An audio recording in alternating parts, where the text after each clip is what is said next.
Salut mes belles. Alors, aujourd'hui, j'ai envie de vous parler de quelque chose. Enfin, ça se trouve, je vais rien vous apprendre. J'ai envie de vous dire comment je procède pour le lavage de mes pinceaux.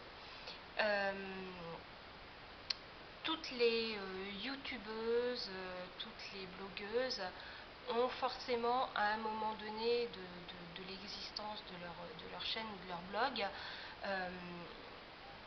fait ont posté un article ou ont fait une revue sur leur technique de nettoyage de pinceaux. Donc vous allez me dire, voilà, je sais faire. Sauf que moi, ayant regardé beaucoup de personnes justement avec leurs différentes techniques, je me suis aperçue que en fait, je pense avoir juste une petite différence avec, alors je ne vais pas dire toutes, mais avec bon nombre d'entre elles. Donc c'est pour ça que je fais cette revue aujourd'hui. Alors, je vais vous montrer un pinceau. Donc ça, c'est mon pinceau à fond de teint qui en fait est un pinceau, enfin c'est un pinceau Sephora. Et en fait, quand on regarde, c'est marqué poudre minérale.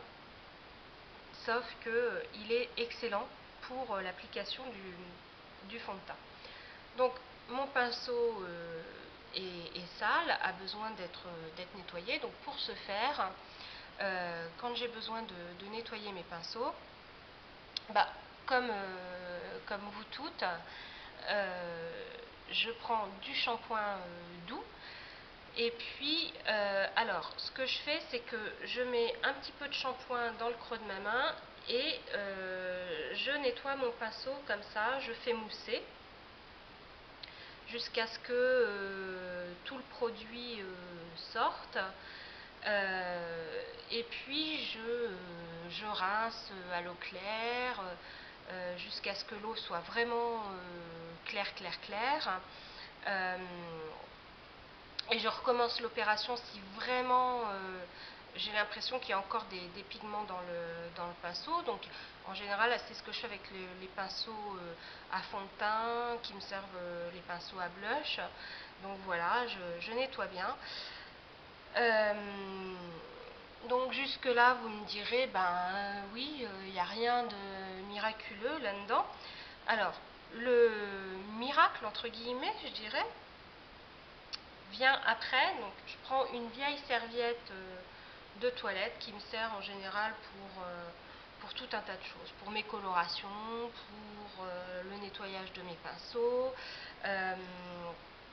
pour m'essuyer les mains aussi quand je me maquille sur ma table à maquillage. Sauf que en fait ma serviette, donc je vais essayer de vous montrer. Voilà, je la plie en deux. Alors je la roule, voilà, je fais comme ça.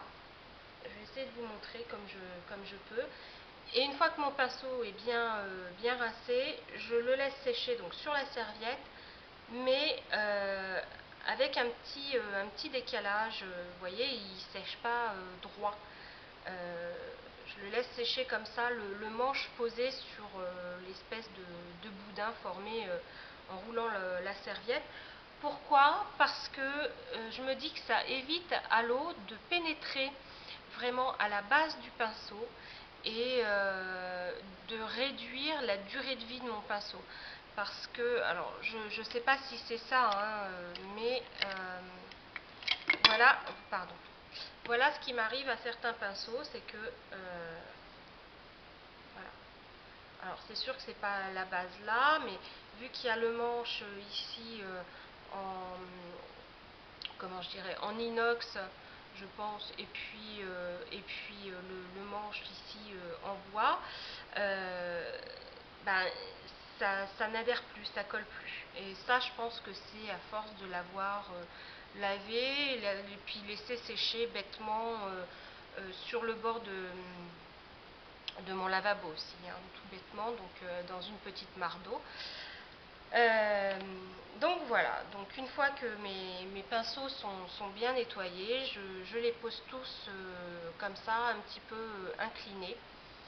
Et ben, comme ça, je suis sûre qu'il y a, il y a, il y a vraiment pas de contact avec l'eau, que ce soit sur entre le manche et puis je sais pas comment on appelle cette partie-là du pinceau, et puis il n'y a pas d'eau non plus qui pénètre.